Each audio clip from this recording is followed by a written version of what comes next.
द्रौपदी एक बहुत ही strong character है महाभारत में, लेकिन हमेशा द्रौपदी को हमने देखा है कि ब्लेम किया गया है कुरुक्षेत्र के वॉर के लिए। How strong was she? आपने कैकेयी के बारे में बताया, वेरी स्ट्रॉन्ग कैरेक्टर कैकेयी और मंथरा जिन्हें विलन्स बताया जाता है, बट कैसे पॉसिबल है ना ऐसे कि एक माँ जो अपने पुत्र से इतना प्रेम करती है बिकॉज ऑफ सम स्ट्रैटेजीज, किसी के बोलने की वजह से उन्हें राम जी को इतना दूर भेज दिया जाता है। कहते हैं महाभारत की जो कथा है, महाभारत जो हुआ था, महाभारत का जो वॉर हुआ था, it was for the dignity of women, correct. लेकिन हम ये भी एंगल देखते हैं जो द्रौपदी के साथ हुआ था महाभारत में। तो भारत में what was the position of women? जब सीता जी आती हैं, विभीषण उनको रिहा करते हैं और वो उनको सजा धजा के भेजा जाता है जी। और तब राम जी एक्चुअली सीता जी को जो बोलते हैं ना, you can not even imagine कि आज की डेट में कोई ऐसा बोलेगा। लेकिन जब फाइनल लड़ाई होनी है महाभारत, उसके पहले भी कृष्ण जी जाते हैं शांति दूत बन के और कृष्ण जी उनको बोलते हैं कि पांडवों को तुम सिर्फ 5 गांव दे दो, उतना भी काफी। दुर्योधन नहीं देता है।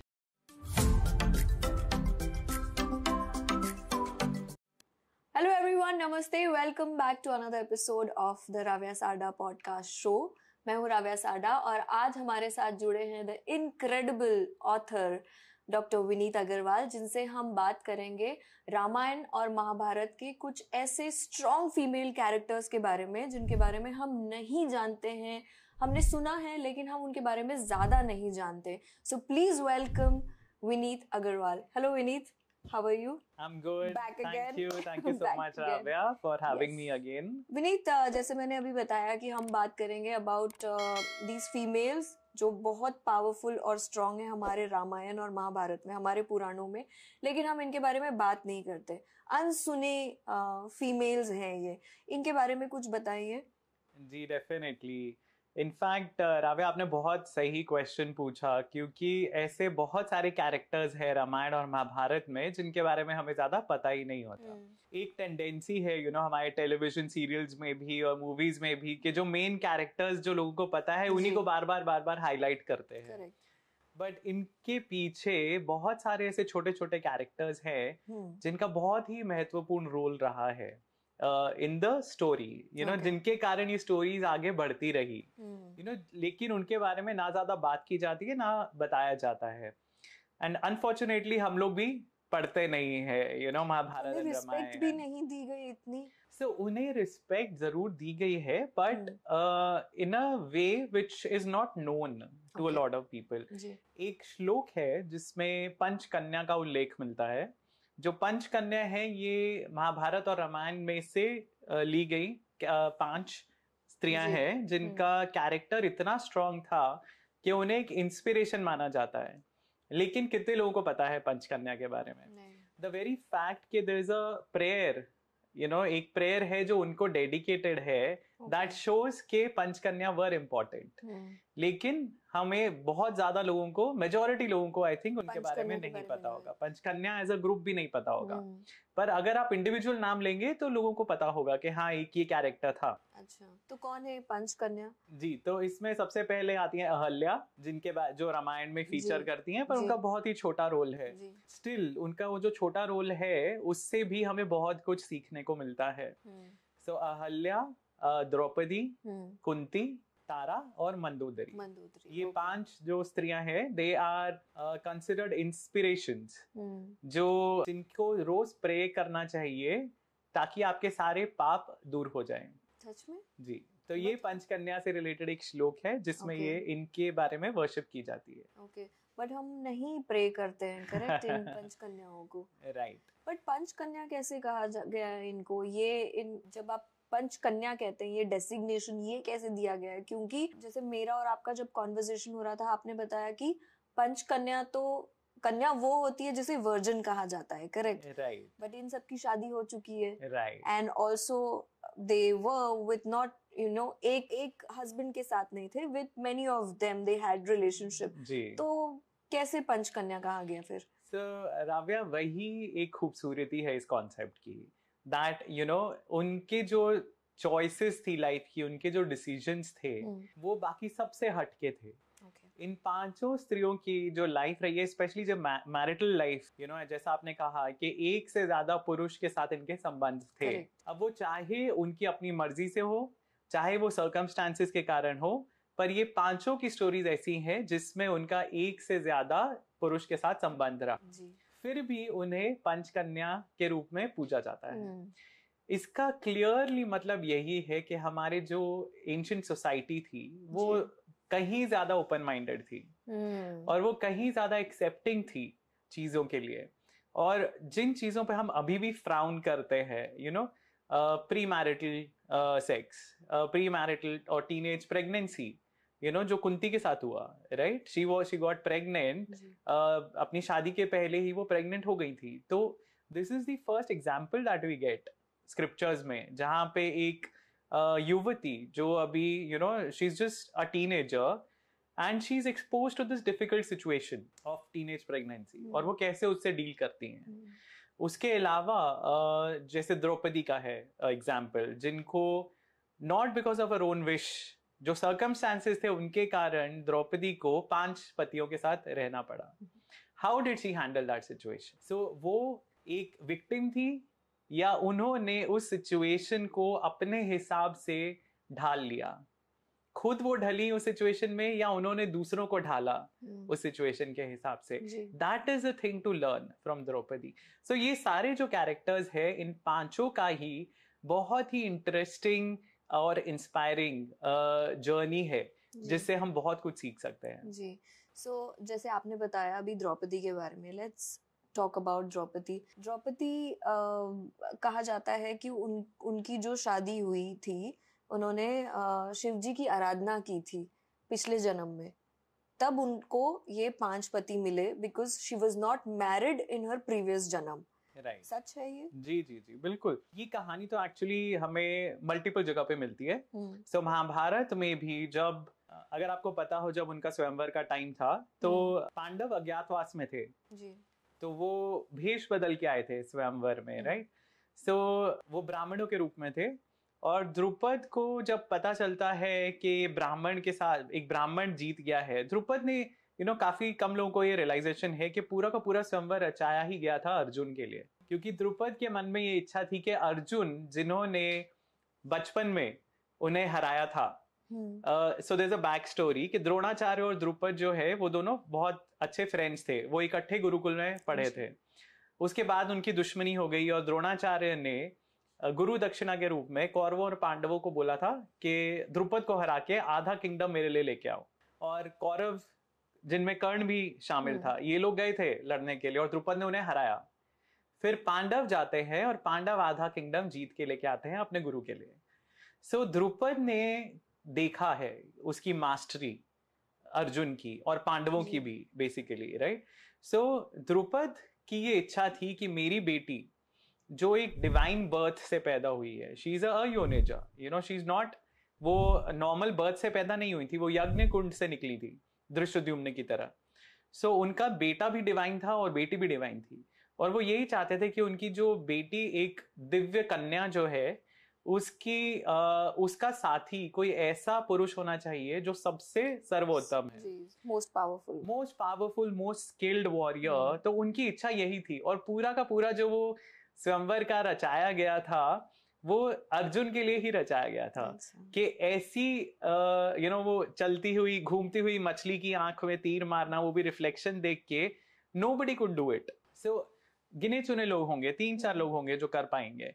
तो उन्होंने लाइक्लीहुड यही रखा था कि इवन दो पांडव जो है वो अज्ञातवास में है, और उसके पहले पूरा लाक्षागृह का इंसिडेंट हुआ था जब दुर्योधन ने आग लगवा दी थी लाक्षागृह में, और किसी को पता नहीं था पांडव जिंदा है या नहीं।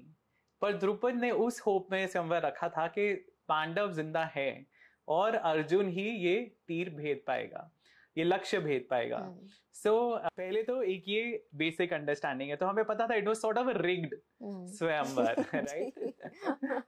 पर अब द्रौपदी को जब कहा जाता है, जब ऑफ कोर्स अर्जुन लक्ष्य भेद देते हैं और द्रौपदी के साथ उनका संबंध पक्का कर दिया जाता है, और उसके बाद वो बोलते हैं कि हम तो ब्राह्मण हैं, हम इनको लेके जा रहे हैं, हमें राजमहल में नहीं रहना है, क्योंकि वो लोग अज्ञातवास में हैं।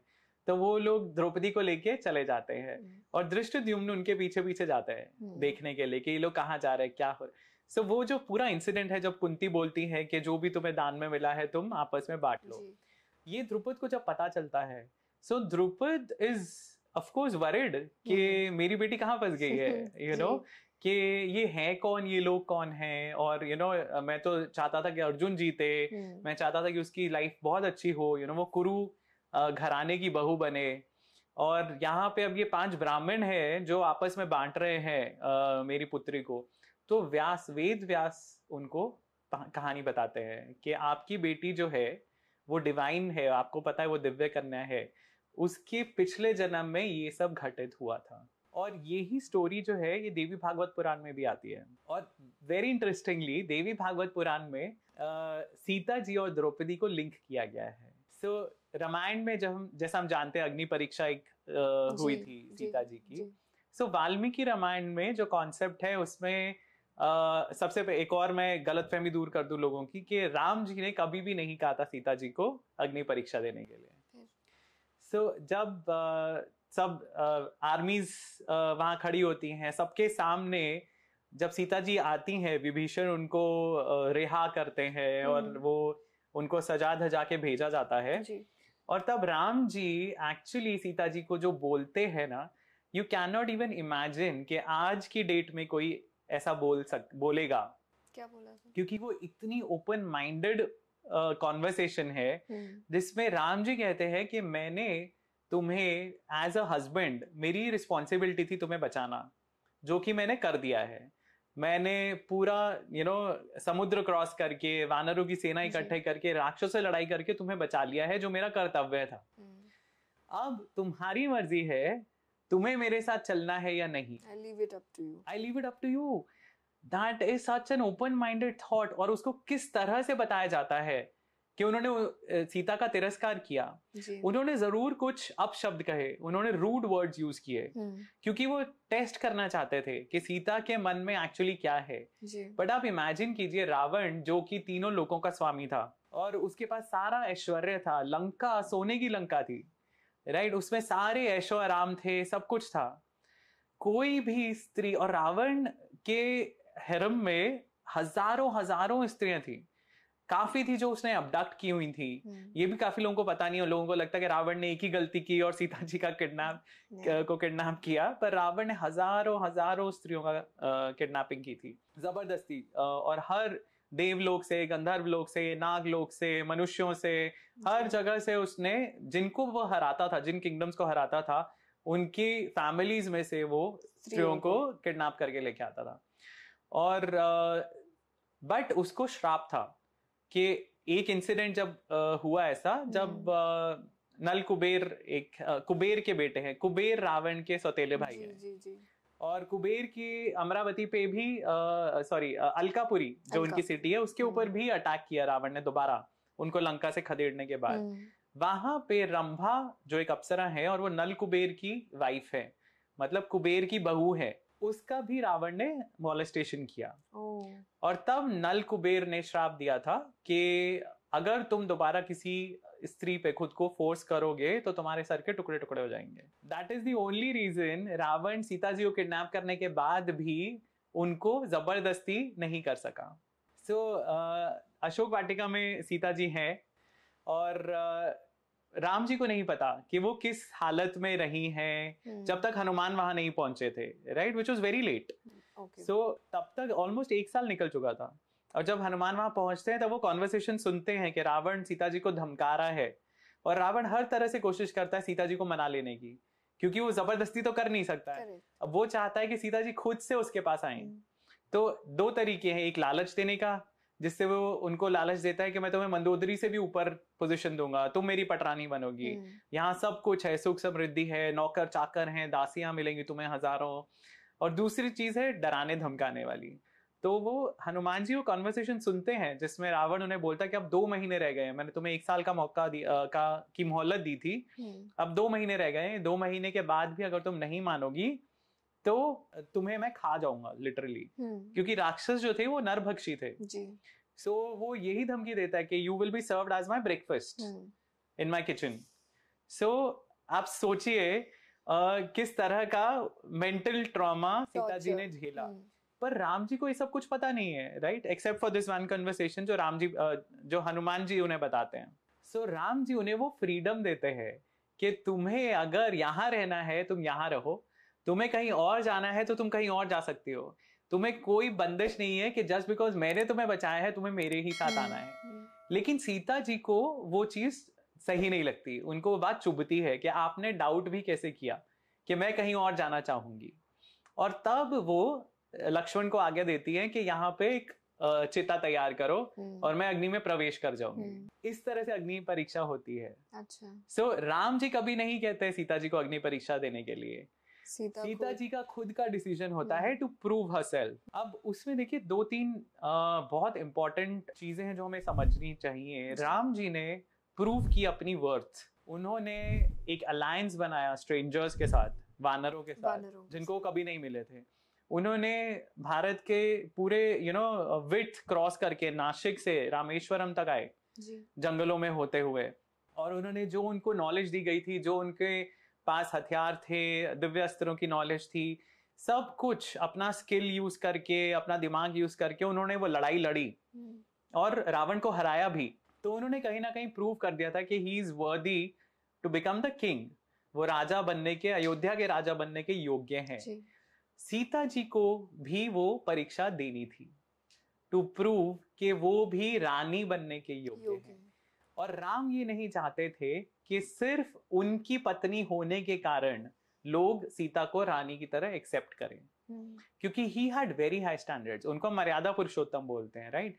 तो उन्होंने अपने पिता के वचन को मानने के लिए, जो पिता खुद बोल रहे थे कि नहीं तुम मेरा वचन तोड़ दो, तुम रेबेल करो मेरे अगेंस्ट, नहीं किया उन्होंने।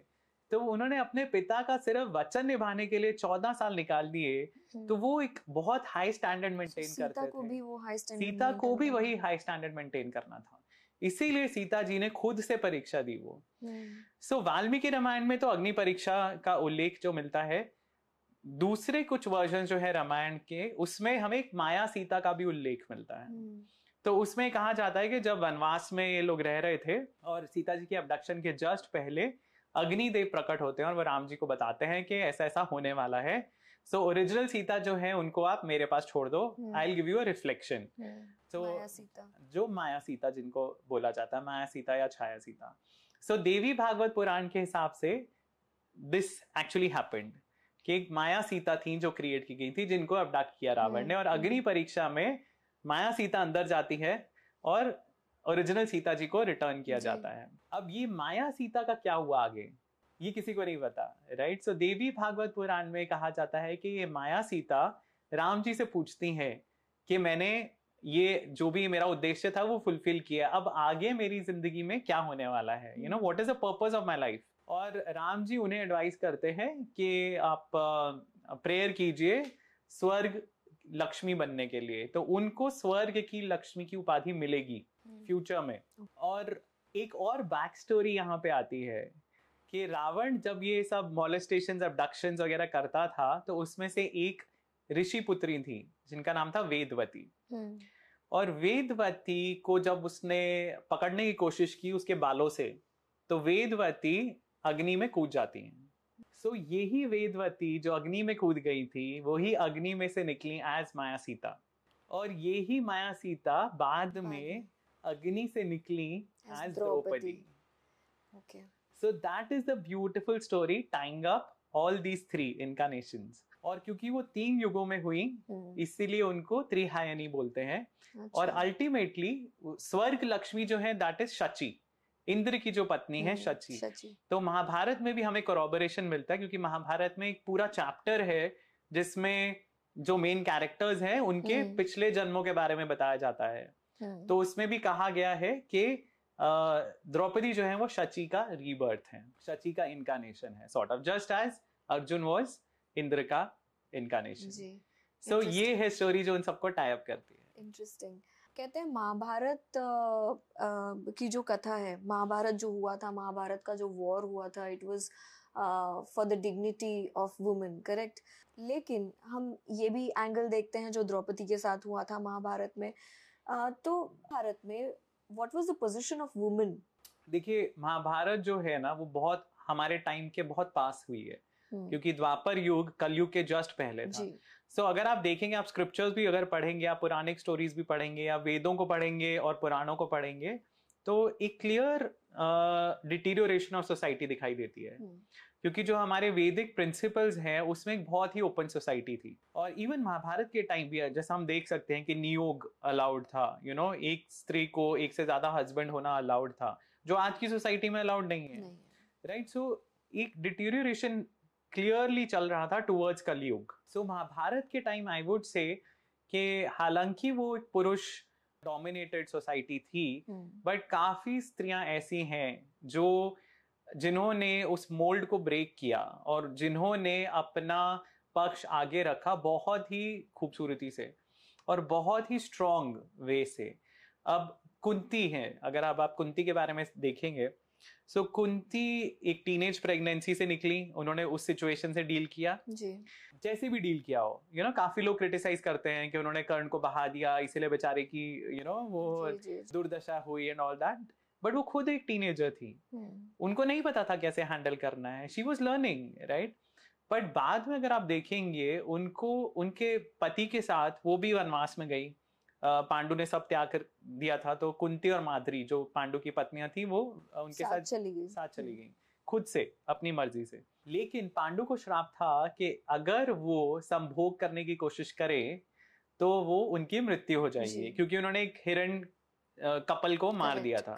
सो अब कुंती, जिनके पास एक वरदान है जिससे वो माता बन सकती हैं, लेकिन वो उसे जाहिर नहीं कर रही, राइट? सो उनके पास एक पावर है जो वो यूज कर सकती हैं अपनी इच्छा पूरी करने के लिए, मां बनने की, लेकिन उनके पति को वो पता नहीं है। जब पांडु उन्हें बोलते हैं कि मुझे पुत्र चाहिए, I wish there was a way, तब वो उन्हें बताती हैं कि मेरे पास ये मंत्र है जो दुर्वासा ऋषि ने दिया था, मैं उसे यूज कर सकती हूँ अगर आप कहो तो।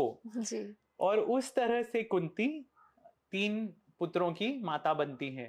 अब पांडु उनको बोलते हैं दोबारा और पुत्र पैदा करने के लिए, वो बोलते हैं कि 3 तो ठीक है, मुझे और बच्चे चाहिए, राइट? क्योंकि जितने बच्चे हो उतना अच्छा है, वो उस पुराने जमाने में वही एक सोच होती थी।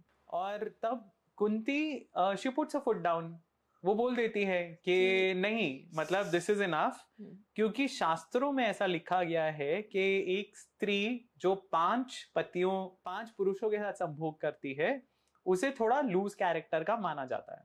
सो क्योंकि 4 हो गए थे already, she did not want to have a 5th one, क्योंकि उनको अपना नाम बेसिकली खराब नहीं करना, तो मना कर देती है।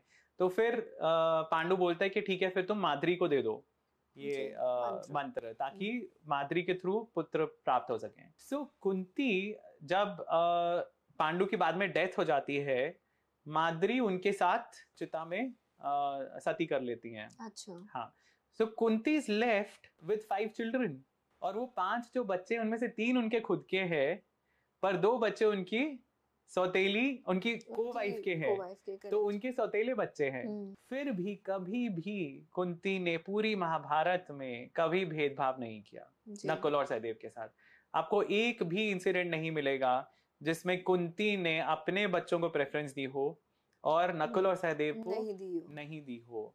इनफैक्ट बहुत सारी स्टोरीज ऐसे मिलती हैं, जैसे यक्ष प्रश्न वाला एक पूरा इंसिडेंट है जिसमें युधिष्ठिर भी ये बोलते हैं कि मेरे लिए, even though he's closest to Bhim and Arjun, पर जब उनके भाइयों में बराबरी करने की बात आती है, वो बोलते हैं कि अगर कुंती के 3 बेटों में से एक जिंदा है, माद्री के 2 बेटों में से भी एक जिंदा रहना चाहिए। सो वो उन्होंने इनकलकेट किया है अपने बच्चों के अंदर भी कि तुम्हें ये कोई भेदभाव नहीं करना है। और नकुल और सहदेव का भी हम कहीं नहीं देखते कि उनका बिहेवियर अपने सौतेले भाइयों के लिए कहीं भी नहीं है। सो आज की डेट में it is very relevant, right? अब जैसे जैसे कॉम्प्लिकेशंस बढ़ रही हैं, you see families breaking up, you see such instances coming up even in India, right. अब मतलब हमारे अपने सर्कल्स में ही हम जानते हैं काफी जो ऐसे इंसिडेंट्स हो रहे हैं जो जिसमें this is an ideal for you to follow, you know, कि आपको एज अ स्टेप मदर और फादर बच्चों के साथ कैसे बिहेव करना है। बच्चों की तो कोई गलती नहीं है ना जो भी हुआ है उसमें। सो आपको वो बच्चों को कैसे रेज करना है विदाउट कोई उनके मन में कड़वाहट या नेगेटिव फीलिंग्स भरे। सो ये शो करती हैं, यू नो, ये लेडीज कुंती, द्रौपदी के अपने रूल्स थे। उनके रूल्स थे कि वो 1 साल के लिए सिर्फ एक पांडव के साथ ही रहेंगी और कोई भी दूसरा भाई, चारों भाई जो बाकी हैं उनमें से एक अगर उस चेंबर में आ जाए जहां वो किसी एक भाई के साथ है, उसको 12 साल का वनवास करना पड़ेगा। ओके। और ये अर्जुन ने किया था 12 साल का वनवास, क्योंकि द्रौपदी जब युधिष्ठिर के साथ थी तब एक ब्राह्मण आता है, उसकी गाय चोरी हो जाती है नॉल, तो अर्जुन के जो हथियार हैं वो युधिष्ठिर के चेंबर में पड़े हुए हैं। तो वो सिर्फ वो लेने के लिए जाते हैं और युधिष्ठिर बोलते हैं कि इट्स ओके, यू नो, तुमने कुछ किसी की भलाई के लिए किया। तब अर्जुन बोलता है कि नहीं, जो हमने रूल बनाया वो है। और अर्जुन 12 साल का वनवास करते हैं। This is all before Mahabharata war happened.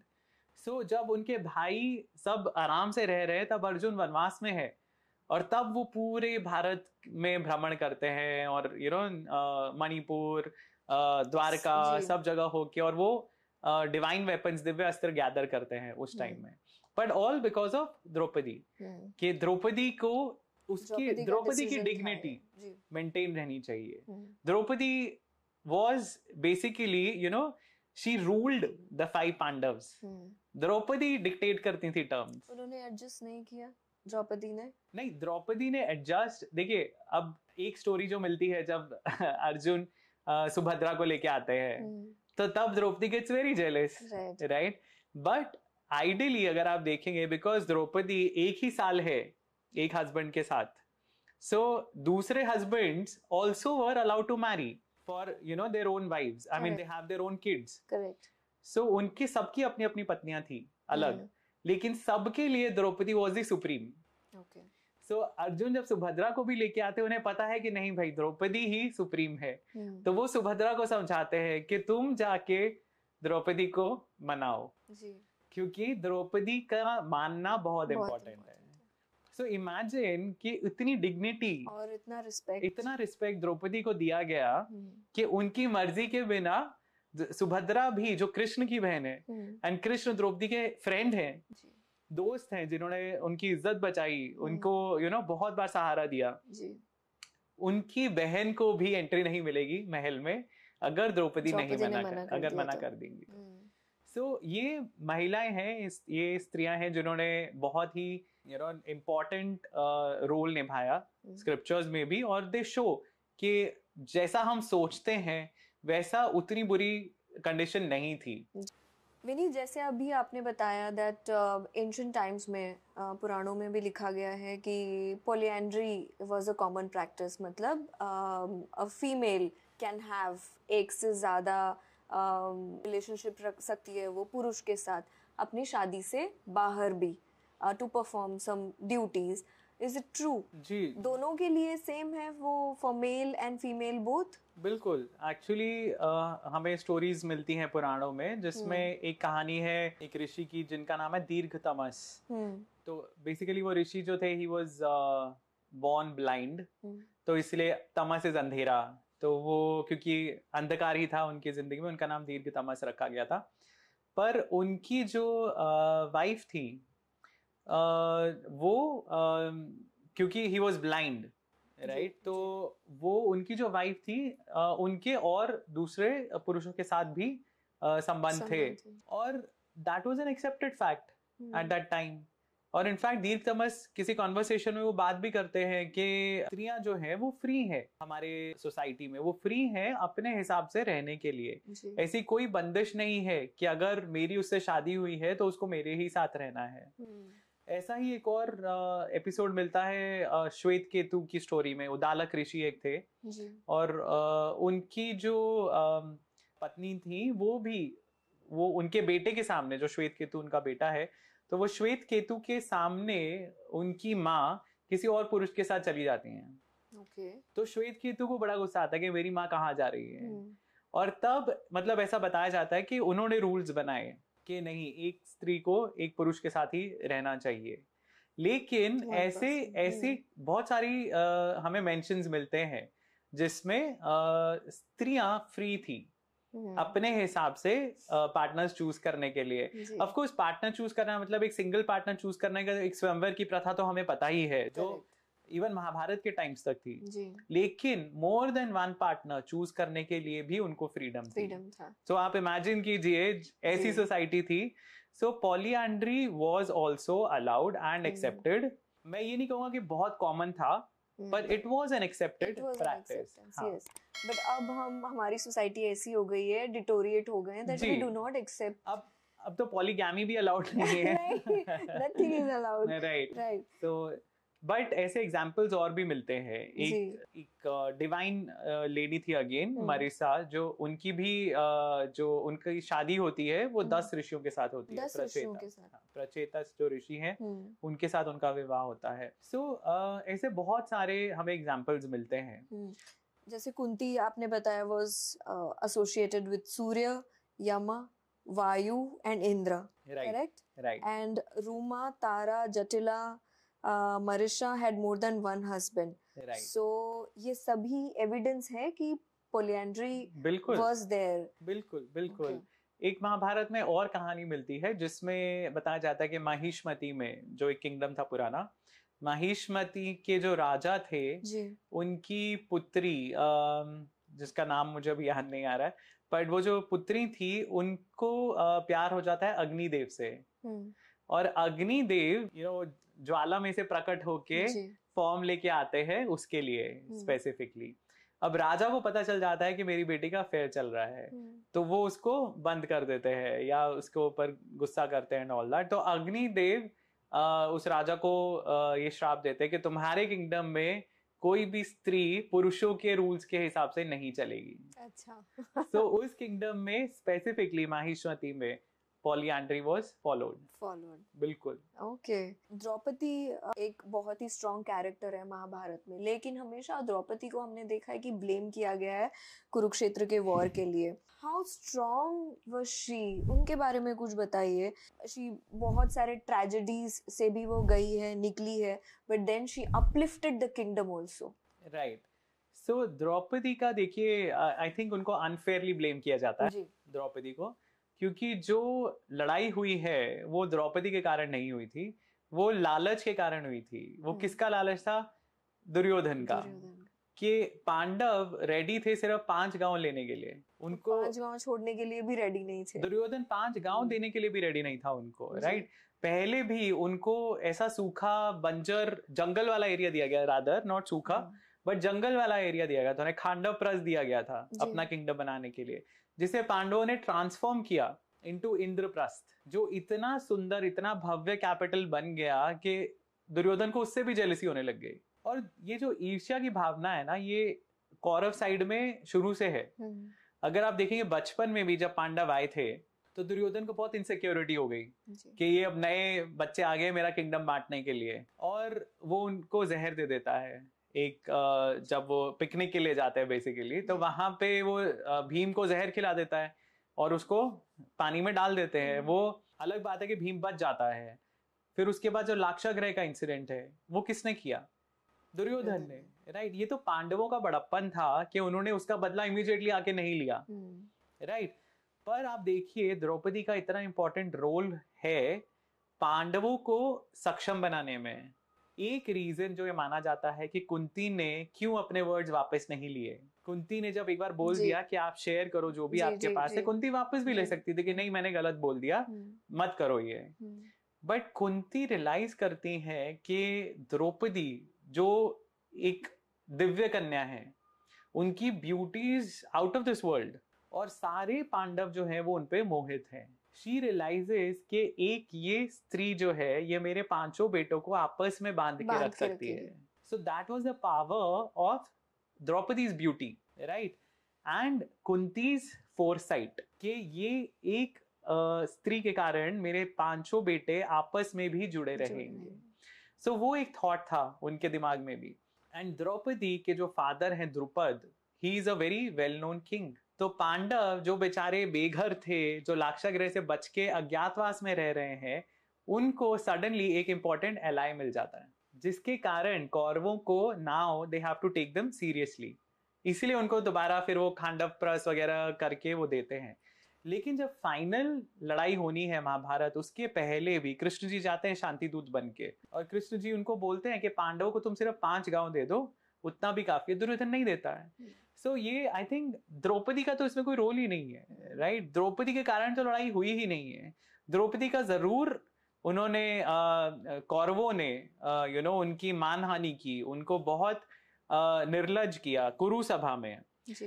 पर द्रौपदी इतनी स्ट्रॉन्ग लेडी थी, कोई भी स्त्री क्या, कोई भी पुरुष अगर ऐसी सिचुएशन में होता, पांडवों का तो वही हाल था, उनके मुंह से आवाज भी नहीं निकली, राइट? उनके भी वस्त्र उतारे गए थे, उनकी सारी रिचेस उतारी गई थी पांडवों के, और उनको बोला था अब तुम दास हो, तुम दास के कपड़ों में रहोगे, राइट? क्योंकि तुम हार गए हो अपने आप को। द्रौपदी थी जिन्होंने वो चैलेंज को एक्सेप्ट किया कि मेरे साथ ये सिचुएशन हुई। उन्होंने भीष्म पितामह से, धृतराष्ट्र से, कृपाचार्य से, जो बड़े बड़े वहां पे कुरु सभा में थे लोग, विदुर, उनसे क्वेश्चन किया कि आप बताओ ये लीगल है या नहीं, इसकी लीगल वैलिडिटी क्या है जो धृतराष्ट्र ने मुझे दांव पे लगाया है। क्योंकि धृतराष्ट्र खुद को, सॉरी, युधिष्ठिर ने जो मुझे दांव पे लगाया है, उसकी लीगैलिटी क्या है, क्योंकि युधिष्ठिर खुद को पहले ही हार चुका है। So how is he allowed to put me on stake? जब वो खुद ही हार चुका है तो वो मुझे कैसे दांव पे लगा सकता है? ये क्वेश्चन का आंसर किसी के पास नहीं था। द्रौपदी वैसी सिचुएशन में जहां उन्हें डिसरोब किया जा रहा है, she has the presence of mind to fight, being the only woman, वहां पे वो अपना ग्राउंड स्टैंड करती हैं और वो क्वेश्चन कर रही है उल्टा उन लोगों को ये कैसे हुआ, और वो धमकी देती है कि ये जो आज हुआ है इसके कारण तुम सबका विनाश होगा। तो एक तरह से वो क्योंकि वो जो एपिसोड है ना वो बहुत पावरफुल है, और हमें लगता है कि द्रौपदी के कारण ये लड़ाई हुई, पर द्रौपदी के कारण नहीं हुई है। जो कौरवों ने हरकतें की हैं उनके कारण हुई। अगर वो द्रौपदी का अपमान नहीं करते, अगर दुशासन उनका चीरहरण नहीं करता, कर्ण जिसको मानते बहुत ही पॉजिटिव कैरेक्टर मानते हैं, कर्ण ने द्रौपदी को वहां पे वैश्या बोला कुरु सभा में, दुशासन ने बोला कि आके मेरी जंघा पे बैठो, दुर्योधन ने बोला आके मेरी जंघा में बैठो। सो कौरवों ने जिस तरह अपनी भाभी का अपमान किया कुरु सभा में, उसके कारण उनको ये सजा मिली, द्रौपदी के कारण नहीं। द्रौपदी ने नहीं कुछ किया था। और एक बहुत ही पॉपुलर सी स्टोरी बताई जाती है कि द्रौपदी ने दुर्योधन का अपमान किया था एक बार, जब वो इंद्रप्रस्थ में आते हैं राजसूय यज्ञ के लिए। और ये जो इंद्रप्रस्थ का जो महल है वो एक दानव है, मय दानव, जो सॉर्ट ऑफ लाइक विश्वकर्मा है। जैसे विश्वकर्मा देवताओं के आर्किटेक्ट है, तो मय दानव असुरों का आर्किटेक्ट है। और मय दानव खांडवप्रस्थ में रहता था, तो उसको जिंदा बच के जाने दिया था अर्जुन और कृष्ण ने। तो उससे लेकिन उन्होंने ये प्रॉमिस लिया था कि हम तुझे जाने दे रहे हैं, but you have to build the Maya Sabha Indraprastha के लिए। तो उसने जो बनाया था वो एकदम जादुई सा था, उसमें बहुत इल्यूजन्स थे महल में। और वहां पे एक एपिसोड ऐसा मिलता है जिसमें दुर्योधन को लगता है कि वहां कारपेट है या फर्श है और वो पानी होता है और वो उसमें गिर जाता है बेसिकली। और ये कहानी बताई जाती है कि द्रौपदी वहां पे खड़ी होके हंसी और उन्होंने बोला अंधे का पुत्र अंधा, और इसीलिए दुर्योधन ने बाद में बदला लिया। लेकिन ये स्टोरी क्रिटिकल एडिशन जो है महाभारत का उसमें नहीं है। इनफैक्ट जो एपिसोड ये मिलता भी है महाभारत में, उसमें वहां पांडव जरूर खड़े हुए हैं, द्रौपदी वहां पे है ही नहीं। और एक और दूसरे वर्जन में द्रौपदी वहां खड़ी हुई है पर उनकी दासी ये कमेंट करती है। सो किसी भी जो ऑथेंटिक वर्जन है महाभारत का, उसमें ऐसा कमेंट द्रौपदी कभी करती ही नहीं है। But it is shown, जो टीवी सीरियल्स बनते हैं ड्रामा सभी में TRPs जी। so हमारे जो सीरियल्स बनते हैं वो ऑथेंटिसिटी पे तो बनते नहीं है अनफॉर्चुनेटली, और वो TRPs के लिए बनाए जाते हैं, चाहे वो माइथोलॉजिकल्स हो चाहे वो कोई भी सीरियल्स हो। और दूसरा जो इंसिडेंट बताया जाता है जिसमें द्रौपदी ने कर्ण का अपमान किया, जब कर्ण स्वयंवर में धनुष के वो तीर चढ़ाने आते हैं तो द्रौपदी बोलती है मैं सूत पुत्र से शादी नहीं करूंगी। ये भी क्रिटिकल एडिशन में इंसिडेंट है ही नहीं। इनफैक्ट बाद में बोला भी जाता है कि उन लोगों के नाम गिनाए जाते हैं जो लोग आए थे फॉरवर्ड स्वयंवर के बाद, वो नाम गिनाए जाते हैं कि जो लोग कोशिश करने आए थे पर नहीं कर पाए थे, और उनमें भी कर्ण का नाम है। मतलब कर्ण आगे आया था, आगे बढ़ा था, पर वो नहीं फुलफिल कर पाया था कंडीशन। सो जो द्रौपदी को ब्लेम दिया जाता है वो अनफेयर है, हमेशा बिल्कुल अनफेयर है। The only reason for Mahabharata war was लालच, greed and you know the insecurity जो दुर्योधन को शायद बचपन से थी पांडवों के आने के बाद से, और इंडल्जेंस जो धृतराष्ट्र और गांधारी ने दी, जो यू नो जो नेपोटिज्म जिसको बोलते हैं। सो वो नेपोटिज्म था कि राजा का बेटा है, इसको सारी फैसिलिटीज मिलेंगी, इसको कोई कुछ नहीं करेगा। एंड दुर्योधन खुद को भी बचा नहीं पाता था, राइट? मतलब वो उसको एक बार तो गंधर्वों ने पकड़ लिया था, तो उस पांडवों ने उसको छुड़वाया। सो मतलब जो तुम्हारे इतने स्ट्रॉन्ग एलाइज हैं, तुम उन्हीं को एलियनेट कर रहे हो, उन्हीं से तुम दुश्मनी ले रहे हो, तो उसका नतीजा तो वही होना था जो अल्टीमेटली हुआ। बट क्या गांधारी ने सच में कृष्ण जी को ये कर्स दिया था? Definitely after the Kurukshetra war definitely दिया था, क्योंकि गांधारी ऑब्वियसली उनको गांधारी को भी एक वरदान था, पहले से शिवजी से उनको वरदान मिला था कि वो 100 पुत्रों की माता बनेंगी, और इसीलिए उनके 100 जो कौरव थे। Strong character in is a very strong character, क्योंकि उन्होंने अपनी पूरी लाइफ अपने पति को डिवोट कर दी। लेकिन आई वुड से कि it was a missed opportunity, क्योंकि गांधारी, धृतराष्ट्र के मन में हमेशा गांधारी के लिए बहुत रिस्पेक्ट थी, क्योंकि उन्होंने अपनी लाइफ सैक्रिफाइस की, अपनी खुशियां सैक्रिफाइस की अपनी आंखों पे पट्टी बांध के।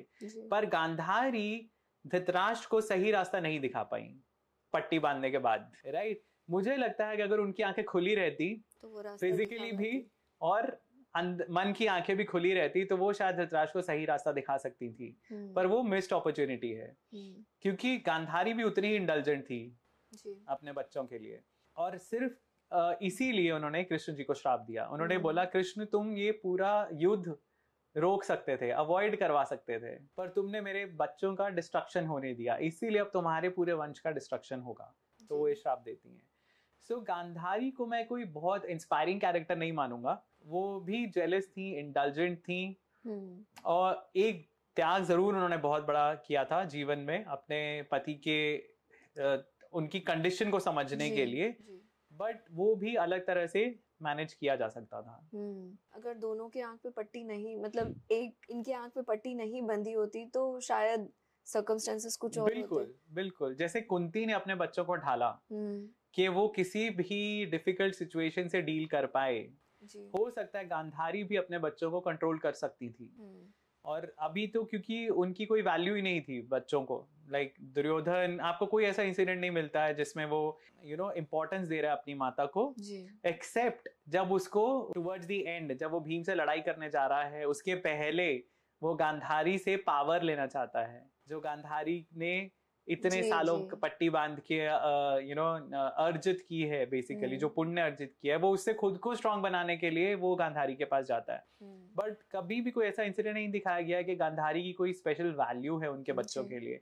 और उसके ऑन द अदर हैंड आप देखोगे पांडवों का कुंती के लिए कितना ज्यादा आदर था, और कुंती के कहे हुए चीजें ही उन्होंने की हैं हमेशा। महाभारत के और भी कोई स्ट्रॉन्ग फीमेल कैरेक्टर्स हैं विनीत?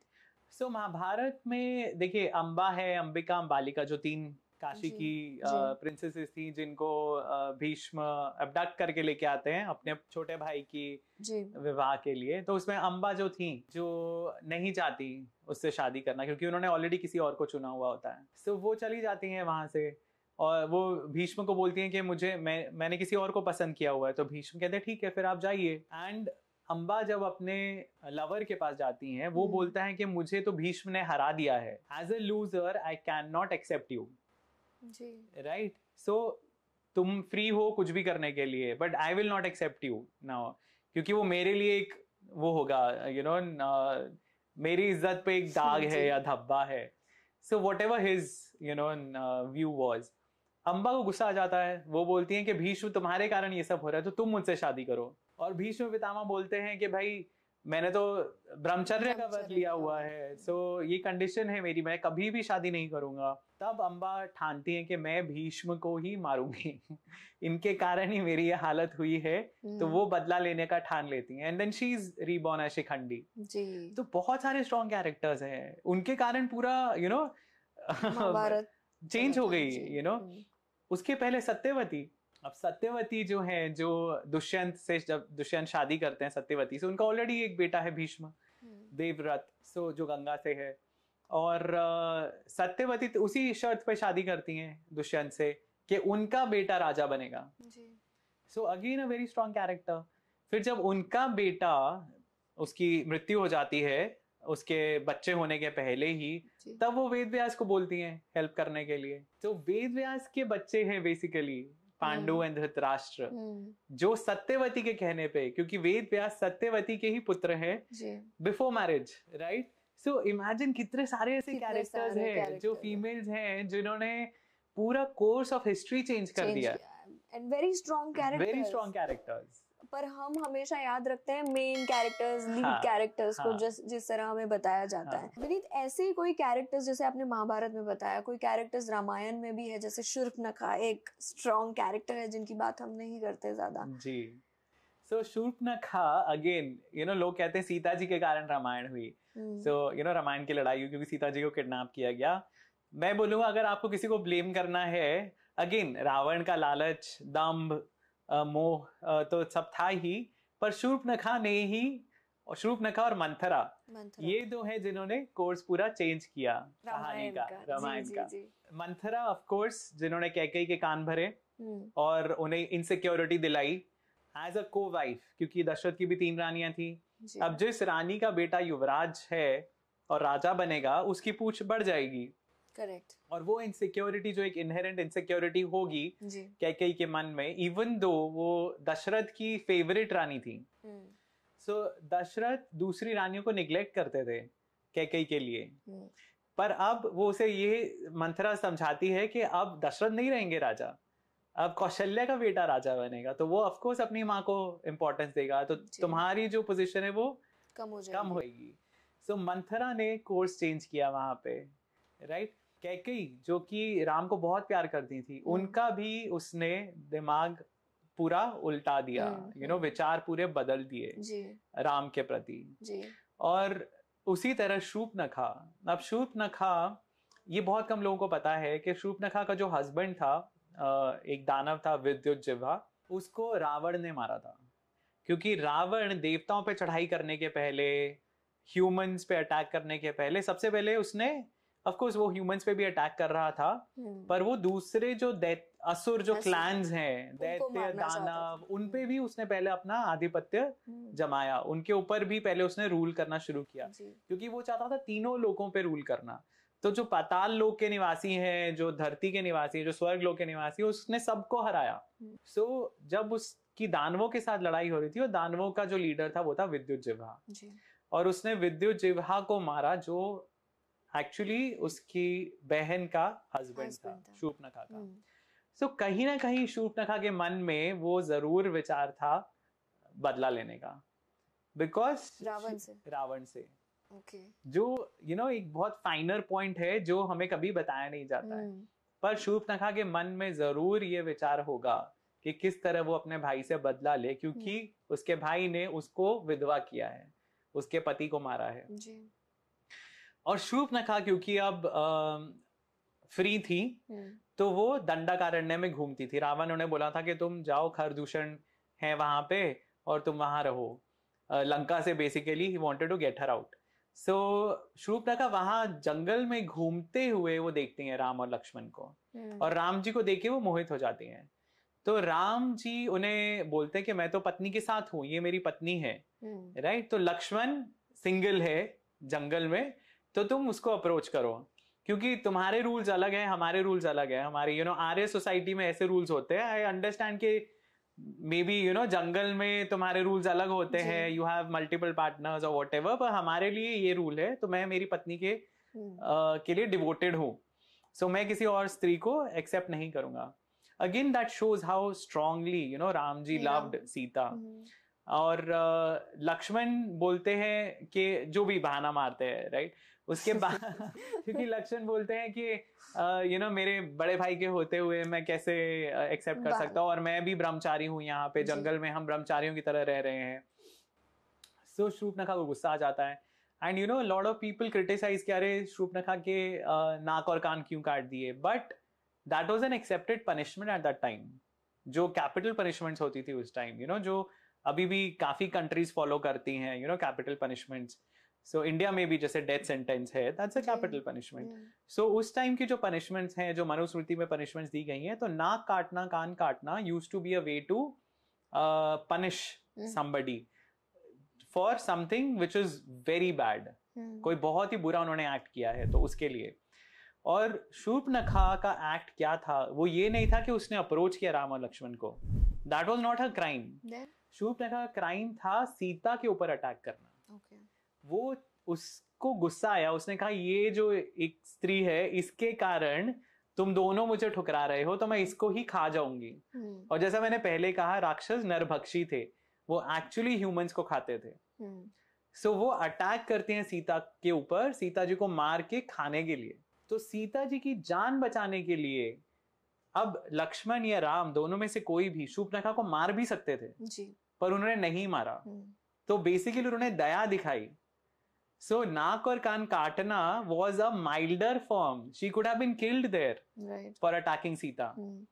तो उसको छोड़ दिया उन्होंने। और फिर वो वापस जाके जो वो लंका में आग लगाती है और उसमें भी वो इंस्टिगेट करती है रावण को थ्रू, बिकॉज उन्हें पता है रावण बहुत ही लस्टफुल है। तो वो रावण को इंस्टिगेट ही ऐसे करती हैं कि सीता बहुत सुंदर है और तुम्हें सीता को अपनी हरम में लाना चाहिए। पर रावण ने तो सीता को पहले भी देखा हुआ है ना? नहीं, रावण स्वयंवर नहीं, वो ऐसे वाल्मीकि रामायण में कोई स्टोरी नहीं है कि रावण स्वयंवर में पहुंचता है। ये भी ये सब ये बाकी दूसरे वर्जन्स में आती हैं कहानियां। Valmiki Ramayana is very different और हमें वाल्मीकि रामायण की बहुत चीजें पता ही नहीं है। आई थिंक हमने परशुराम जी वाले एपिसोड में शायद ये बात भी की थी कि लक्ष्मण रेखा भी रामायण में मेंशन नहीं है जी, आपने बताया था। तो लक्ष्मण रेखा जो एक बहुत ही इंटेग्रल पार्ट माना जाता है रामायण का, वो भी मेंशन नहीं है वाल्मीकि रामायण तो रावण कभी स्वयंवर में पहुंचे ही बिल्कुल भी नहीं। और ये पूरा रामायण इस तरह चलता है कि रावण गए थे स्वयंवर में एंड ही वाज इंसल्टेड क्योंकि वो धनुष बाण नहीं उठा पाते। राइट, नहीं ऐसा कोई इंसिडेंट ही नहीं हुआ था। रावण को इनवाइट ही नहीं किया गया था स्वयंवर में। इनफैक्ट स्वयंवर के बारे में भी बहुत गलत फहमी है लोगों को, क्योंकि जो स्वयंवर था ना, अब अगेन जनक को लगता है जैसे द्रुपद को एक आइडिया था कि मुझे ऐसा हस्बैंड चाहिए अपनी बेटी के लिए, तो जनक के मन में भी वैसे विचार थे। तो एक कहानी आती है जो अगेन वाल्मीकि रामायण में नहीं है कि सीता जी जब छोटी थी तब उन्होंने खेलते खेलते ही धनुष उठा लिया था शिव जी का, क्योंकि वो देवी का रूप है, शक्ति का रूप है और जनक ने वो देखा था। तो उनका ये विचार था कि यही धनुष जो पुरुष उठा पाएगा, उस पे प्रत्यंचा चढ़ा पाएगा, उससे मैं अपनी बेटी का विवाह करूंगा।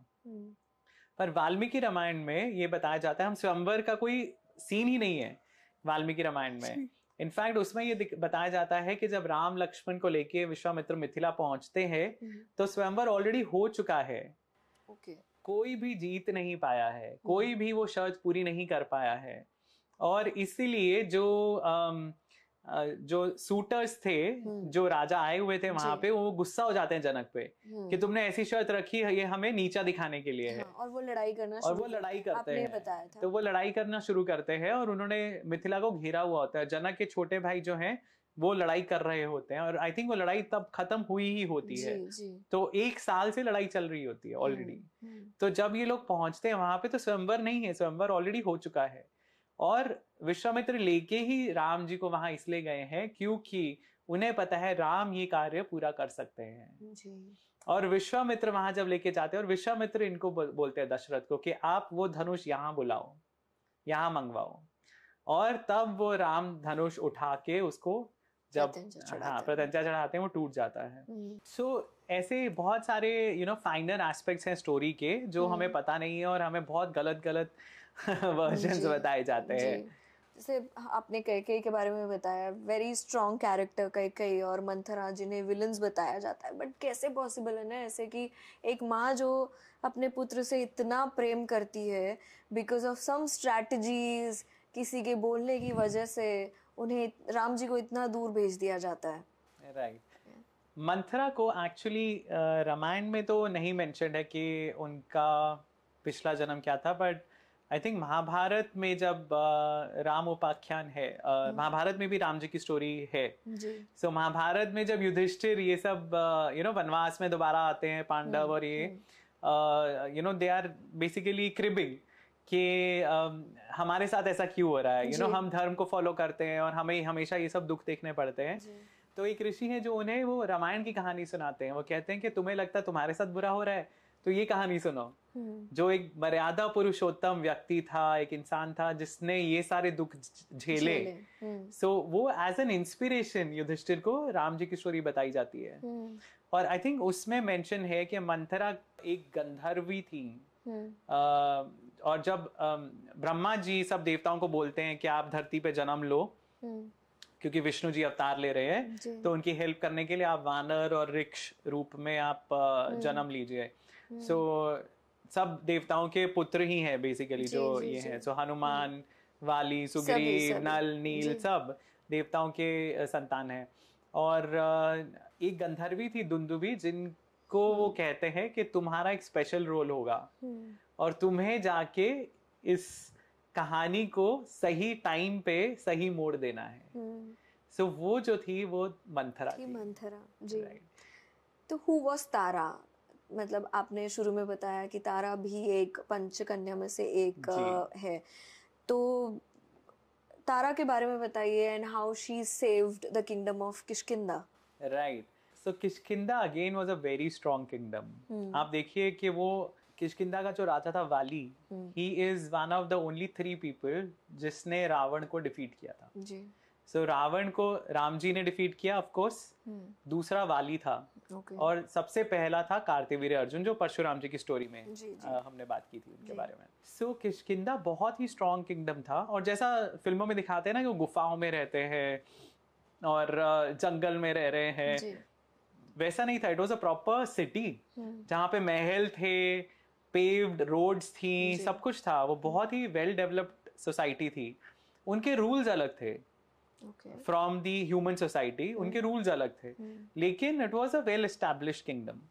और तारा वाली की पत्नी थी। सो वाली जो वानरों के राजा हैं, उनकी पत्नी होने के नाते उनका बहुत ही एक पावरफुल स्टेटस था उनका, right. But also she was the daughter of Sushen. Sushen जो वैद्य थे वानरों के, जो बाद में लड़ाई के बीच में जब मूर्छित हो जाते हैं लक्ष्मण जी, तब सुशेन एडवाइस करते हैं संजीवनी बूटी लाने के लिए। तो वो जो वैद्य राज हैं सुशेन, उनकी बेटी हैं Tara. So she comes from a very good pedigree, she comes from a very noble family. और वो खुद भी बहुत ही एजुकेटेड और सेंसिबल थी। तो उनके दिमाग में she had better political acumen than Vali और सुग्रीव, क्योंकि वो एडवाइस करती थी, वो चीफ एडवाइजर थी बेसिकली वाली की। सो आपको ऐसे इंसिडेंट्स मिलेंगे रामायण में जब वाली कुछ बहुत ही गलत करने जा रहा होता है और तारा उसको समझा रही है कि ना करे, मत कर, और वो उसको लॉजिक देती है क्यों ना कर। और जब वाली का पूरा एपिसोड होता है, जब सुग्रीव उसको चैलेंज करता है लड़ाई के लिए, तो पहली बार हमें पता है राम जी पहचान नहीं पाते उन दोनों में से कौन वाली है, कौन सुग्रीव है। तो सुग्रीव जब सेकंड टाइम आता है चैलेंज करने के लिए, तब तारा उसको बोलती है कि ये दूसरी बार क्यों आया है, एक बार आपने इसको हरा दिया है तो ये दूसरी बार क्यों आया है, सोचो। उसको किसी का सपोर्ट है तभी है। और तारा को स्पाइस के थ्रू पता चल चुका है, गुप्तचरों के थ्रू पता चल चुका है कि कोई अयोध्या के 2 राजकुमार हैं जो बहुत स्ट्रांग हैं, जो दंडकारण्य में राक्षसों को हरा के आए हैं जी। और तारा को ये गुप्तचरों से पता चल चुका है और वो वाली को कॉशन करती है कि तुम ये लड़ाई लड़ने मत जाओ। और इतनी सेंसिबल एडवाइस वो उसको देती हैं वाली को उस टाइम। वो उसको कहती हैं कि देखो, जो भी दुश्मनी थी तुम्हारी, तुमने उसको निष्कासित कर दिया किंगडम से, वो इतने सालों से बाहर रह रहा है, अब उससे सुलह कर लो, वो तुम्हारा छोटा भाई है, उसको युवराज बना लो, उसको वापस अपने फोल्ड में ले आओ, सारी दुश्मनी खत्म हो जाएगी। Because she knows there is something bigger at play, right, and she does not want to lose her husband. Vali नहीं सुनता है, लड़ाई करने जाता है, उसकी मृत्यु हो जाती है। और मरते समय भी वाली जो सुग्रीव से बातचीत हो रही है उसकी, वो वाली सुग्रीव को बोलता है कि तारा की एडवाइस हमेशा लेना। सो इमेजिन कि वो इतनी sensible and she had such a strong hold on the events. और second एक incident बहुत ही amazing जो मुझे लगता है कि जब सुग्रीव राजा बन जाते हैं उसके बाद मॉनसून का पीरियड शुरू हो जाता है। अब मॉनसून इंडिया में जैसी होती है, अब एटलीस्ट महाराष्ट्र में तो काफी स्ट्रॉन्ग, मतलब 3-4 महीने जो है बारिश काफी होती है, उसमें आवागमन बंद हो जाता है। और पुराने जमाने में ऐसा ट्रेडिशन था, जो मुनि ऋषि मुनि भी होते थे, वो मॉनसून के 4 महीने जो चातुर्मास है उसमें एक ही जगह पे रहते थे, वो विचरण नहीं करते थे क्योंकि it was difficult. So monsoon का टाइम आ गया, तो राम और लक्ष्मण अब वेट कर रहे हैं कि मॉनसून खत्म होगा तब सीता जी की खोज शुरू होगी। And Ram ji is getting impatient. तो जब उनका मॉनसून का जब सीजन खत्म होता है तो राम जी लक्ष्मण को भेजते हैं कि सुग्रीव अपना प्रॉमिस भूल गया है, तुम जाके उसको याद दिलाओ जी। और लक्ष्मण एकदम दनदनाते हुए गुस्से में जाते हैं किष्किंधा नगरी में। बट आप देखिए वो जो सिचुएशन है ना, तारा इतनी ब्यूटीफुली हैंडल करती है वो सिचुएशन। सुग्रीव को जैसे ही पता चलता है लक्ष्मण आए हैं महल के बाहर, तो वो डर जाते हैं, उन्हें पता है कि उन्होंने गलती की है। और वो डिस्क्रिप्शन इतना सुंदर, अगेन देखिए हमारी सोसाइटी कितनी डिफरेंट थी और कितनी ओपन थी उस टाइम। जो डिस्क्रिप्शन दिया वाल्मीकि जी ने, उसमें ये क्लियरली मेंशन है कि सुग्रीव अपनी रानियों के साथ मदिरा पान में व्यस्त थे। All of them were drinking, right? And they were just having a good time, they're chilling. और सुग्रीव को एकदम झटका लगता है क्योंकि एक तो वो नशे में है, और अभी लक्ष्मण से वो बात कर पाएगा या नहीं कर पाएगा। वो तारा को बोलता है जाने के लिए, बात करने के लिए। वो बोलता है कि you will be able to handle him, और तारा जाती है उस कंडीशन में। तारा ने भी मदिरा पी हुई है, लेकिन तारा जाती है और लक्ष्मण को वो इतनी ब्यूटीफुली हैंडल करती है। वो सबसे पहले तो लक्ष्मण को कंफर्टेबल कराती हैं, वो बोलती उनकी हाँ में हाँ मिला के, और वो बोलती हैं कि आपका गुस्सा जो है वो जायज है क्योंकि आपको लगता है सुग्रीव ने कुछ किया नहीं है, लेकिन ऐसा नहीं है। सुग्रीव ने जितने वानर थे, क्योंकि रावण से लड़ने के लिए या रावण को या सीता जी की खोज के लिए, उस टाइम तो रावण का वो नहीं था, तो सीता जी की खोज के लिए, और रावण का आइडिया तो था ही डेफिनेटली कि रावण लेके गया है सीता जी को, अबडक्ट करके गया है, क्योंकि वानरों ने ही देखा था वो सीता जी ने जो आभूषण कुछ भेजे थे, पर इनको पता नहीं था एग्जैक्टली रावण है कहाँ पे। पर इन्हें रावण की रेपुटेशन पता थी कि वो बहुत स्ट्रांग है, और ये तो वो ये बोलती हैं कि रावण से लड़ने के लिए एक पूरी आर्मी चाहिए होगी, और सीता जी की खोज करने के लिए भी बहुत सारे वानरों की जरूरत पड़ेगी। तो सुग्रीव ने ऑलरेडी जितने वानर हैं सबको संदेशा भेजा है, जो दूर दूर से अब आ रहे हैं और पहुंच रहे हैं Kishkindha. And actually fortunately for them उसी दिन से वानर आने शुरू हो जाते हैं किष्किंधा में। सो लक्ष्मण को पहले तो वो बोलती है कि आप ये मत सोचो कि हम कुछ नहीं कर रहे, Sugriva is already working on it. दूसरी चीज वो बोलती है कि जब बड़े बड़े महर्षि जैसे विश्वामित्र अप्सराओं के आगे झुक गए, तो सुग्रीव तो एक वानर है। आपको थोड़ा उसको बेनिफिट ऑफ डाउट देना पड़ेगा, क्योंकि वो क्योंकि वो बोलती है कि वो इतने वर्षों तक निष्कासित था, अब उसे सडनली राज्य मिला है, and she is making a very astute observation कि ये प्रवृत्ति है इंसान की कि जैसे ही उसे वो सारा कंफर्ट मिला है वो इंडल्ज कर रहा है, तो he is having a great time, उसको थोड़ा समय दो। और फिर वो उनको बोलती है कि मुझे पता है आप ब्रह्मचारी हो, आप ऋषि मुनियों की तरह आप दोनों भाई घूम रहे हो, तो आप ये रियलाइज नहीं करोगे, बट नॉर्मल लोगों के लिए दिस इज द लाइफ। सो फिर, और लक्ष्मण जी बाहर ही खड़े हुए महल के, फिर वो उनको इनवाइट करती कि नहीं आप अंदर आओ, और लक्ष्मण जी थोड़े हेजिडेंट है अंदर जाने के लिए, तो वो नहीं, उनको इन्वाइट करके वो अंदर चेम्बर तक लेके जाती हैं, जहाँ पे तब तक थैंकफुली सुग्रीव अपना होश में आके वो सिंहासन पे बैठा होता है जी। और तब जाके वो सुग्रीव से बात करते हैं। so, अब तारा की भी शादी बाली के बाद सुग्रीव से हो गई जी, बिल्कुल। यहाँ पर भी वी सी द पॉलीएंड्री वाला, बिल्कुल। सो पॉसिबली एक ये उनका ट्रेडिशन था वानरों में कि जिसमें, क्योंकि डायरेक्टली ऐसा कहीं लिखा नहीं गया कि उनकी शादी हुई, पर जब ये कॉन्वर्सेशन भी हो रही है लक्ष्मण और तारा की, तो लक्ष्मण तारा को एड्रेस करते हैं एज सुग्रीव की पत्नी। और इनफैक्ट महाभारत में जब रामायण की स्टोरी बताई जाती है तो उसमें ये जरूर मेंशन है कि तारा के साथ सुग्रीव बाद में शादी करते हैं। So possibly that was a tradition, but उसका एक बहुत ही इम्पोर्टेंट रीजन तारा का बेटा अंगद भी है, सो हो सकता है तारा ने अपने बेटे के फ्यूचर को सिक्योर करने के लिए सुग्रीव से शादी की, क्योंकि वाली मरते हुए सुग्रीव को 2-3 एडवाइस देते हैं। ऑफ कोर्स एक तारा की बात हमेशा सुनना, दूसरा अंगद को अपने बेटे की तरह रखना, और राम जी भी सुग्रीव को एडवाइस देते हैं कि तुम अंगद को युवराज बनाओ।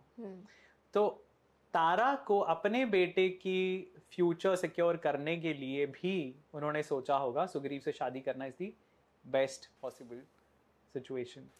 सो इमेजिन कि ये जो विजनरी वुमेन है जिनको इतना फोरसाइट है, क्योंकि रानी है, वो रानियां हैं, ये रह चुकी हैं, जो उनका vision is not limited to their own personal interest but everything around them. Correct. Mandodari का क्या हुआ रावण की डेथ के बाद? सो मंदोदरी के बारे में हमें बहुत ज़्यादा डिटेल्स नहीं है, एटलीस्ट रामायण में तो नहीं मेंशन है, बट अगेन एक स्टोरी आती है जिसमें कहा जाता है is a part of Panchakanya. So because she is in that group, ऐसा माना जाता है कि शायद मंदोदरी ने भी विभीषण से शादी कर ली थी। अच्छा। और अगर ऐसा हुआ तो उसका रीजन सिर्फ ये होगा कि सिविल वॉर नहीं हो, क्योंकि बहुत सारे राक्षस जो थे वो विभीषण को गद्दार मानते थे, राइट? और अब विभीषण लंका के राजा हैं। So Mandodari marrying Vibhishan basically will bring two groups together, कि जो आपस में लड़ रहे थे, जो रावण के सपोर्टर्स थे, because of Mandodari now they will also support Vibhishan. तो अगेन एक बहुत ही डीप पॉलिटिकल थॉट रहा होगा उसके।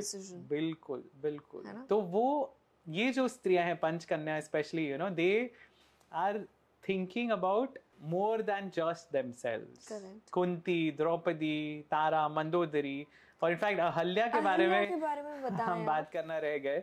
सो अहल्या जो है उनको हमेशा ऐसा बताया जाता है कि very beautiful lady, very beautiful, she was the most beautiful, और ब्रह्मा ने उनकी क्रिएशन ही की थी as the most beautiful woman. सबसे सुंदर तीनों लोकों में अहल्या को उन्होंने बनाया ही वैसा था। तो जो उनकी कहानी आती है उसमें, अगेन ये वाल्मीकि रामायण में नहीं है, पर जो मेन कहानी है उसमें है कि जब वो इतनी सुंदर स्त्री बनाई ब्रह्मा ने, तो अब उनके साथ विवाह कौन करेगा? तो सब देवता चाहते हैं उनसे विवाह करना। तो ब्रह्मा कहते हैं कि जो भी पृथ्वी का चक्कर लगा के आ जाएगा उसके साथ, वो एक सॉर्ट ऑफ स्वयंवर वाली कंडीशन हो गई, उसके साथ अहल्या का विवाह हो जाएगा। और इंद्र, अग्नि वगैरह सब जाते हैं, यू नो, पृथ्वी का चक्कर काटने। और गौतम ऋषि जो हैं, जो वहीं पे हैं, he also want to marry Ahalya. उनकी भी इच्छा है क्योंकि वो सबसे सुंदर स्त्री हैं। और वो जब जा रहे होते हैं, ऑफ कोर्स वो हारेंगे, वो पैदल चल रहे हैं और यू नो देवता अपने वाहनों पे चल रहे हैं। सो जब वो जाते हैं प्रदक्षिणा करने के लिए, उनको कामधेनु डिलीवर करती हुई दिखाई देती हैं, अ बेबी। तो कामधेनु एक बेबी को काफ को डिलीवर कर रही है, और वो वहीं मंत्रमुग्ध होके खड़े हो जाते हैं। वो बोलते कि इससे सुंदर कोई दृश्य ही नहीं है। और क्योंकि गाय को पृथ्वी से कंपेयर किया जाता है, पृथ्वी को हमेशा बताया जाता है कि वो गाय का रूप लेके गई, और जो रूट वर्ड है go for gai and Prithvi also comes from the same, you know. So Gautam Rishi जो है वो उनकी प्रदक्षिणा कर लेते हैं, और वो ब्रह्मा जी के पास जाते हैं और कहते हैं कि गाय को पृथ्वी माना जाता है, यू नो। सो मेरे लिए तो यही है, मैंने पूरी प्रदक्षिणा कर ली है। और ब्रह्मा जी जो है वो इम्प्रेस होते हैं उनके लॉजिक से, और वो बोलते हैं कि सही बोल रहे हो तुम।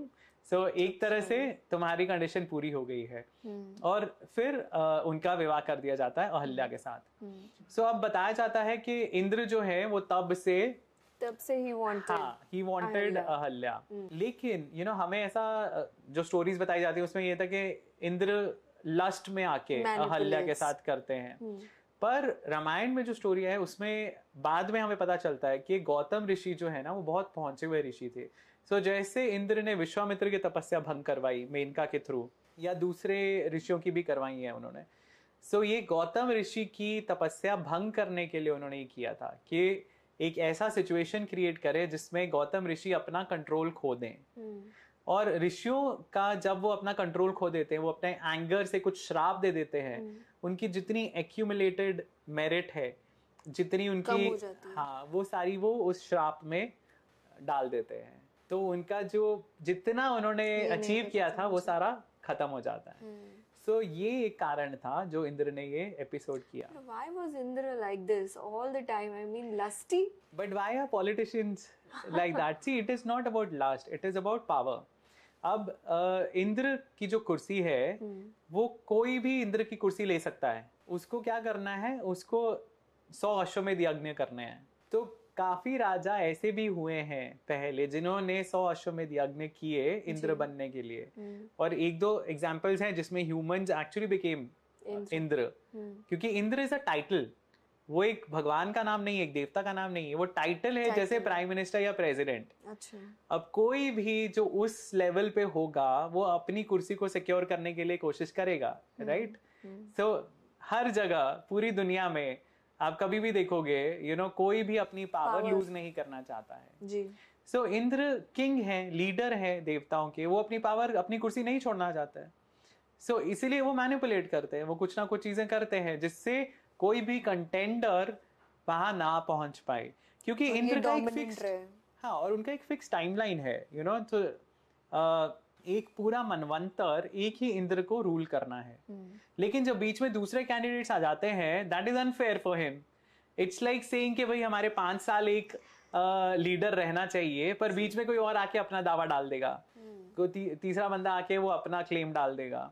तो इंद्र चाहते हैं कि भाई वो एक पूरा एक मनवंतर जो मुझे दिया गया है वो मुझे रूल करने दो, बीच में मत आओ।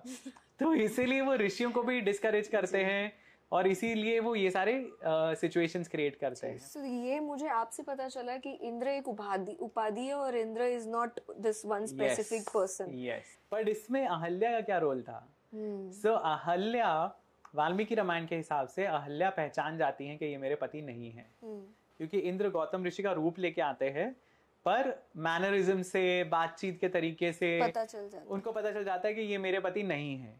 And she realises that this is Indra, and she is so happy कि इंद्र जो देवताओं के राजा है, he wants to be with me. तो मतलब she is getting that ego boost, right? So मतलब it's a big thing for somebody कि इंद्र जो देवताओं के राजा है, देवाधिदेव इंद्र महेंद्र, वो आ रहे हैं मेरे लिए रूप बदल के।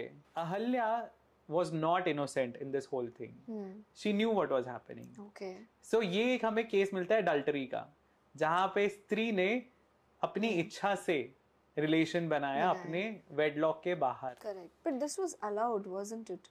So it was, see, I think ये तब तक उस टाइम ये ऐसा हो चुका था, जो वो श्वेत केतु वाला एपिसोड था या दीप तमस वाला एपिसोड था, कि शायद कुछ रूल्स आने लग गए थे सोसाइटी में।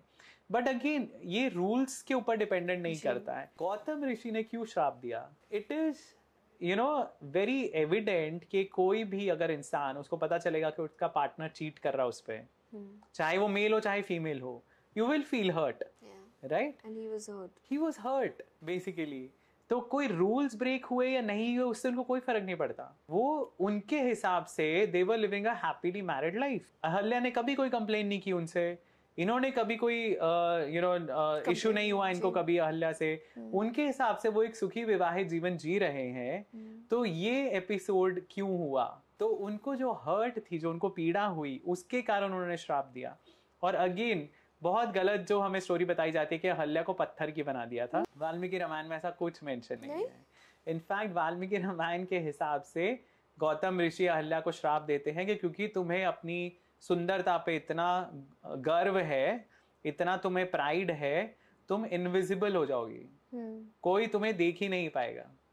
और उसके कंपैरिजन में इंद्र को वो श्राप देते हैं कि वो अपना मैनहुड लूज कर देगा। इमेजिन किसको ज्यादा बड़ा श्राप हुआ? इंद्र को दिया हुआ श्राप तो कोई याद ही नहीं रखता है। लोग बोलते हैं कि अरे अहल्या को ऐसा किया, अहल्या को तो इंद्र ने सेड्यूस किया था, जिक्र ही नहीं है जी। पर लेकिन अगर आप पढ़ेंगे original scriptures, it make sense. उन्होंने इंद्र को ज्यादा बड़ा श्राप दिया और अपनी पत्नी को, क्योंकि वो अपनी ब्यूटी के ऊपर इतनी प्राउड थी कि इंद्र आके उसके साथ सहवास करके गया, सो उन्होंने उसको ये श्राप दिया कि तुम्हारी सुंदरता कोई देख ही नहीं पाएगा। और सिर्फ फिर जब मतलब वो रिपेंट करती हैं, तब वो उन्हें बोलते हैं कि ठीक है, जब राम आएंगे तब आपको श्राप से मुक्ति मिलेगी। और जैसा स्टोरीज में बताया जाएगा राम जी पत्थर को अपने पाँव से छूते हैं, ऐसा बिल्कुल भी नहीं होता है, कोई पत्थर ही नहीं वहां पे। विश्वामित्र उनको लेके जब उस आश्रम में जाते हैं तो तभी वो विजिबल हो जाती हैं। तो वो राम जी के दर्शन पाके वो विजिबल हो जाती हैं। गौतम ऋषि तब वापस आते हैं, उनको अपनी योगिक उससे पावर से पता चलता है कि वो श्राप मुक्त हो गई हैं, and he accept her back. So जो हमारी स्क्रिप्चर्स की जो ब्यूटी है ना, वो ये है कि अगर किसी ने एक बार कोई गलती कर दी तो उसको सारी उम्र के लिए वो पापी नहीं हो गया है। अगर उनका प्रायश्चित हो गया है तो वो माफ कर दिए जाते हैं and they are back to normal. Ahalya की जो स्टोरी है वो अगेन वो दर्शाती है जो एक स्त्री अपनी कामना पूरी करने के लिए अपने विवाह के बाहर भी रिलेशनशिप बनाती है और उसका प्रायश्चित भी करती हैं, क्योंकि उन्होंने अपने पार्टनर पे चीट किया है बेसिकली, और वो खुशी खुशी प्रायश्चित करती हैं। वो उन्हें पता उन्होंने कुछ गलत किया है, पर लेकिन उसके बाद फिर वो दोबारा they live a happily married life. और उसके पहले उनके पुत्र भी हैं, यू नो, मतलब ऐसा नहीं था कि ये एक न्यूली मैरिड कपल था और वो भटक गई, और उनके पहले पुत्र हैं। इनफैक्ट जो जनक के गुरु हैं, जनक के 2-3 गुरु थे, सो अष्टावक्र हैं, याज्ञवल्क्य हैं और शतानंद हैं, जो उनके प्रीस्ट हैं, पुरोहित हैं बेसिकली राज्य में। सो जनक जो सीता जी के पिता हैं उनके बारे में बात कर रहा हूँ। तो शतानंद जो हैं वो अहल्या और गौतम ऋषि के पुत्र हैं। ओके, हमने पॉलीएंड्री की बात करी विनीत, करेक्ट। अब आप मुझे बताइए कि जैसे Ram ji was you know कहते हैं कि एक ही स्त्री, कहते नहीं, हम जानते हैं, है ना, एक ही स्त्री, married to only one wife and loved only one woman. वैसे ऐसी भी फीमेल्स हैं रामायण महाभारत में जिन्होंने सिर्फ एक ही पुरुष के साथ रहे हैं, या यू नो ऐसे जो हम जिसे कहते हैं सती और सतित्व, इसके बारे में बताइए। बिल्कुल बिल्कुल, आपने सही टर्म यूज किया, सती। सो अलग अलग कैटेगरीज है। जो पंचकन्या है उसमें ये सारी लेडीज आती हैं जी, जिनके बारे में हमने डिस्कस किया, जिनका एक अनयूजुअल मैरिटल रिलेशनशिप था। करेक्ट। और जो स्त्रियां डिवोटेड थी एक ही पति के लिए, जैसे राम जी डिवोटेड थे एक ही पत्नी के लिए, उनको सती कहते हैं। तो सीता जी एक सती हैं, सीता जी सती हैं। अनसुईया एक सती हैं। सत्यवान और सत्यवती की अगर आपने स्टोरी सुनी हो, जिसमें सत्यवती वो यमराज से हाँ उनसे वो बहुत ही क्लेवरली वो वरदान लेती हैं अपने पति को दोबारा जिंदा करने का, तो ये सती हैं। तो ऐसी सतियां की भी कहानियां हैं, डिवोटेड टू वन पर्सन। और ऐसे देखिए सतियां हैं। उसी तरह हम बहुत बार लोग बोलते हैं कि ये सारे जो एक्सपेक्टेशंस है वो फीमेल से ही क्यों हैं, पर आपने बिल्कुल सही यू नो पॉइंट आपने उठाया कि राम जी भी वैसे ही थे। इनफैक्ट आप देखिए कि राम जी को जो लोग ब्लेम करते हैं कि उन्होंने अपनी पत्नी को निष्कासित कर दिया, पर राम जी ने कभी दोबारा शादी नहीं की। राम जी के पिता की 3 पत्नियां थी, राम जी ने नहीं कभी दोबारा शादी की। इनफैक्ट जब अश्वमेध यज्ञ करने के लिए भी वशिष्ठ उन्हें सुझाव देते कि आपके ये हाउस होल्डर्स करते हैं, गृहस्थ लोग कर सकते हैं, तो आपके साथ आपकी वाइफ का होना जरूरी है इस यज्ञ के लिए, तब भी उन्होंने शादी नहीं की। सीता जी की सोने की मूर्ति बनवा के वहां रखनी पड़ी उसके लिए। तो ये सिर्फ एक्सपेक्टेशंस सिर्फ स्त्रियों के लिए नहीं थी। Loyalty of course everybody wants and everybody deserves loyalty. So ये कॉन्सेप्ट जो है उसको सतित्व कहते हैं, और उसका एक बहुत ही पावरफुल उसको माना जाता है। क्योंकि ऐसी एक और स्टोरी है एक और ऋषि पत्नी के बारे में जिनका नाम है शांडिली। सो शांडिली एक ऋषि पत्नी है जो अपने पति की जान बचाने के लिए कि सूर्य ना उगे 6 महीने तक दिन नहीं होने देती। 6 महीने तक। इमेजिन क्या उनके पास पावर होगी, मतलब I don't know how she did it. और अल्टीमेटली देवताओं को उनके पास जाके बोलना पड़ता है कि प्लीज आप यू नो ये नहीं होने दो, पूरे धरती का अस्त व्यवस्था हिल जाएगी। और तब फिर वो अनसुईया की हेल्प लेते हैं जो एक दूसरी सती हैं, और अनसुईया उनको बोलती हैं शांडिली को कि तुम सूर्य को उगने दो, तुम्हारे पति को मैं रिवाइव कर दूंगी। Imagine the power. तो डेफिनेटली उसका एक बहुत ही ज्यादा महत्व दिया जाता है उस लॉयल्टी को। जी, सो ये सतीत्व की जो हम बात करते तो फिर इससे क्यों रिलेट किया जाता है, जहाँ पर फीमेल्स को अपने हस्बैंड के लिए लॉयल्टी दिखाने के लिए वो फायर पे उसका इससे एक्चुअली कोई लिंक नहीं है। अब आई थिंक क्योंकि शिव जी की जो पहली पत्नी थी सती, क्योंकि उन्होंने खुद को अग्नि में भस्म कर लिया था अपने पति की बेइज्जती होने के कारण, आई थिंक वो उससे लिंक किया जाता है, क्योंकि वो सती के कारण, सती उनका नाम था और उन्होंने ये फर्स्ट टाइम किया ऐसा, सो उससे उसको लिंक किया जाता है। But satitva is not related to sati pratha, is not related, so this is sati pratha, yes yes. और सती प्रथा को भी बहुत जैसा बढ़ा चढ़ा के बताया जाता है, it was not a very common practice. अगर आप देखिए दशरथ की मृत्यु के बाद किसी भी रानी ने सती नहीं ली। महाभारत के टाइम हम देखते हैं कि माद्री और कुंती में से माद्री जरूर सती होती हैं पांडु के साथ, बट दैट वाज वॉलंटरी, वो खुद से वो बोलती है क्योंकि उनके कारण पांडु की मृत्यु हुई, गिल्ट में वो करती हैं। पर कुंती नहीं करती, कुंती अपने 5 बेटों को बड़ा करती हैं। और ऐसे कितने सारे इंस्टेंसेस हैं जिसमें हस्बैंड्स की डेथ हो गई है। सो women had given that choice all the time. Of course I think ये भी बहुत ही मिसअंडरस्टूड और मिसरिप्रेजेंटेड ट्रेडिशन है, जिसको ऐसे एक बहुत ही बड़ा सोसाइटल इविल करके बताया जाता है। ऑफ कोर्स अगर कभी भी किसी को फोर्स किया जाएगा तो वो तो definitely it's an evil, but that at least हमारे स्क्रिप्चर्स में ऐसे कोई कहानियां नहीं मिलती जिसमें किसी को फोर्सफुली सती किया गया हो। जी, बट देन द सोसाइटी बाद में डिटोरिएटेड लेटर, अपने हिसाब से सबने तोड़ मरोड़ के सब बदला है। Right, correct. So Vineet, we have come to end of our discussion, और एज यूजुअल बहुत ही इंटरेस्टिंग डिस्कशन था यहाँ पे, जहाँ हम ये पावरफुल कैरेक्टर्स के बारे में नहीं जानते थे, नाम सुना था, पर इन डेप्थ इनसाइट्स जो आपने दी है मुझे नहीं लगता लोगों ने वो पहले कभी सुनी भी होगी। So thank you again very much, and until next time I think we'll do one more podcast with you. Definitely. And until next time we'll say bye to our audience. Thank you so much, Ravya. And I would just say, one advice to the audience कि आप अपने scriptures पढ़िए जी। हमारे epics specially Ramayan और महाभारत इतनी खूबसूरती से लिखे गए हैं, उनके ओरिजिनल वर्जन्स जो वाल्मीकि की रामायण है और जो वेदव्यास जी की महाभारत है वो पढ़िए, दूसरे वर्जन्स नहीं जो बाद में मॉडिफाई किए गए हैं। मॉडर्न वर्जन्स बहुत सारे ऑथर्स लिख रहे हैं, वो भी बहुत ट्विस्टेड है। सो वाल्मीकि रामायण और वेदव्यास जी की महाभारत इजीली अवेलेबल है ऑनलाइन, और वो पढ़ ले वो उतना ही इनफ है। उतना भी आप पढ़ लेंगे तो बहुत बड़ी बात है, और आपको ओरिजिनल स्टोरी समझ में आएगी, ओरिजिनल कैरेक्टर समझ में आएंगे कैसे हैं जी। वो बहुत जरूरी है। जो ये कहानियां फ्लोट की जाती हैं थ्रू सीरियल्स एंड जो ड्रामा क्रिएट किया जाता है, प्लीज उस पर विश्वास मत कीजिए। Do not rely on them for authenticity.